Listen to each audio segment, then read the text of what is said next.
Hello explorers, welcome. Get ready for a fascinating journey as we delve into the world of one of literature's most iconic tales, Little Red Riding Hood.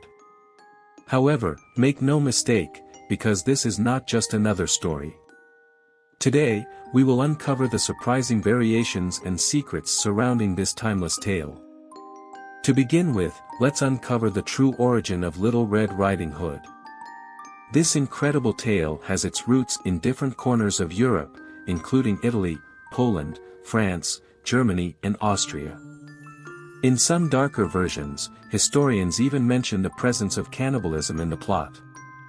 However, today we will focus on three versions, the first two being lighter ones that were adapted for children and the last one being darker and more terrifying. It all starts with the mother asking her daughter to bring food and drink to her sick grandma at her house, which is in the forest.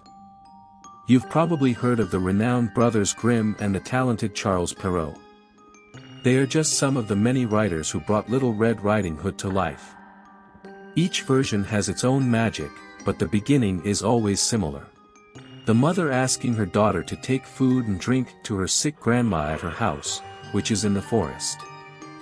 Along the way, our young protagonist encounters tempting challenges. She can be distracted, picking flowers or even having a conversation with a curious wolf. However, the turning point occurs when she arrives at Grandma's house, where the stories branch out. In the Grimm brothers' version, Little Red Riding Hood enters her grandmother's house and comes across the wolf disguised in the old woman's clothes, lying in her bed. This is where the famous interrogation begins, which has led to numerous adaptations aimed at children.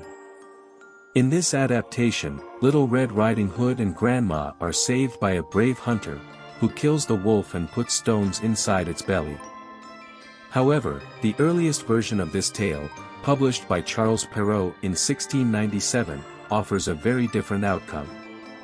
Shapozinho enters the house and comes across a different grandmother, who invites her to take off her clothes and lie down in bed with her.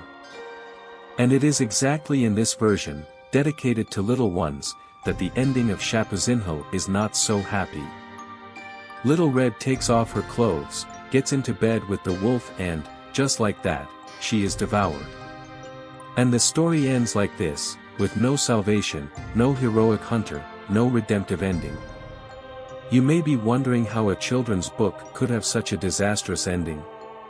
But don't worry, this isn't the scary version yet. Ready? Now I'm going to tell you the version that you may not know. In a French version of the story, after interrogating Little Riding Hood in the forest and taking a shortcut to Grandma's house, the wolf kills and dismembers the old lady without mercy. Things get worse when the villain, already pretending to be Grandma, offers the victim's flesh and blood, as if it were wine, to satisfy her granddaughter's hunger, who eats and drinks with gusto. Little Riding Hood begins to notice the villain's physique, as if he suspects something. Little Red Riding Hood, feeling threatened, asks to go out and do her business outside the house. The wolf insists that she wet the bed, but ends up letting the girl out. Smartly, Little Red Riding Hood takes advantage of the villain's hesitation and escapes.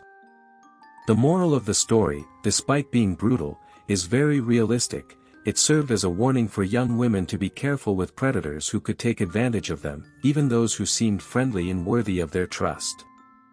Now tell me, which version did you know? Stay with us as we explore even more intriguing tales and mysterious legends. Leave any other recommendations here in the comments. Don't forget to subscribe to the channel, activate the bell because every Tuesday and Friday there is a new video.